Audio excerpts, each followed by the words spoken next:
I'm aggravated right now. I really am, because I don't understand why my 572 employees is having to go through this. And Commissioner Garcia, I'm going to just say this. When we had lunch the other day, I was just amazed at how good of a guy you were. But I'm going to tell you, when Chief Stewart and I left that meeting and I got back to Precinct 4 and I was able to print out what you put on the agenda, it was like, and Chief said, that didn't happen. He didn't say any of this. And I chalked it up. I said, well, maybe he didn't know what they sent out. And Donald said, well, no, his signature's on this. I said, well, it's an electric stamp. And I kept hoping that evening you were going to pull it. Adrian, since I've been in office, I've been trying to reach out to you for the longest to set up a meeting where we can talk about some things that we can do to improve the quality of life in Precinct 3 Constable's office. And you not once have ever met with me. Am I correct? Correct. You've done some things to undermine my office also with your community centers. Am I correct? Nope. You wouldn't give it to me in writing, but you told your staff, do not use the constables to work in my buildings anymore. Am I correct? Yeah, I canceled. No, it wasn't a contract. It was. For years, we had an agreement that we would work those community centers. The constables that was there before me have always worked security in those buildings. No contract, it was an agreement. You took my parks position and you gave them to the constable, to the sheriff. Also, the summer programs, you had your people, you wouldn't give it to me in writing, but you told your people, I don't want the constables out there with the kids in the parks. I refused to do that. I sent my deputies out there anyhow. So since I've been in office, you've been doing everything you could to undermine my office, and this time it stopped. Thank you.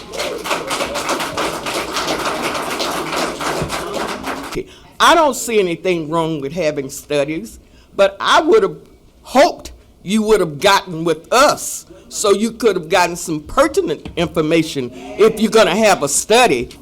So I'm hoping you will include us. And then you call for a study. That's all we're asking for. We sound a little angry because we care.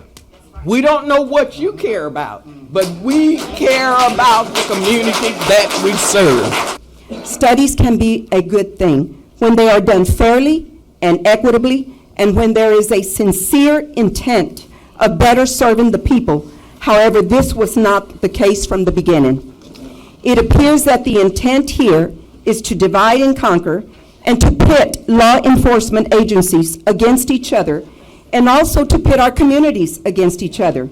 We believe this is just the beginning of your means to the end, and that is to reduce the services of the constables. I understand the need to be a good steward of taxpayers' money because I'm a taxpayer.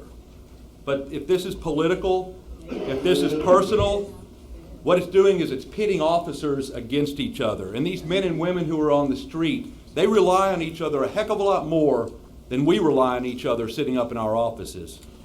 These deputies deserve my respect, they deserve your respect. But mostly, the residents of Harris County, the ones that we were elected to serve, deserve to be listened to today.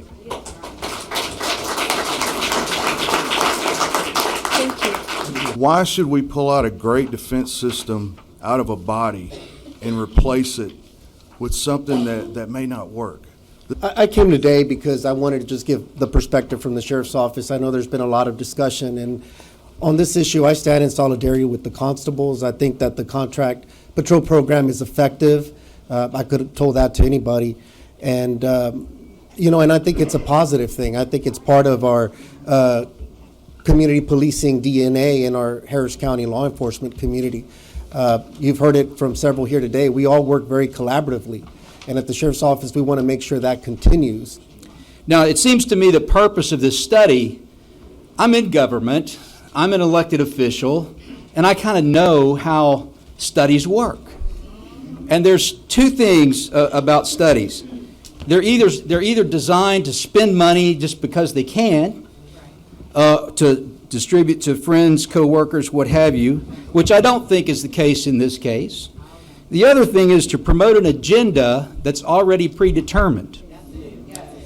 And so, and I respectfully suggest that the way this one is written and the way it looks to me, particularly when you see governments cutting out sections that are not going to be studied, that's an indication to me that there's a predetermined outcome expected. wasting taxpayer dollars, and a duplication of effort, and a duplication of the Kinder Institute study, which was conducted in 2018.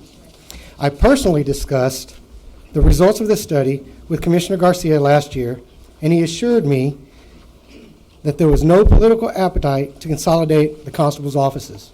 Now, it appears that the commissioner may have changed his mind and is looking at a new way to negatively impact the constable's offices as well as the public that they serve. Quite frankly, from my eyes, it appears to be another bite at the apple in possibly decimating or reducing or undercutting the constable's offices and subsequently the citizens that they serve.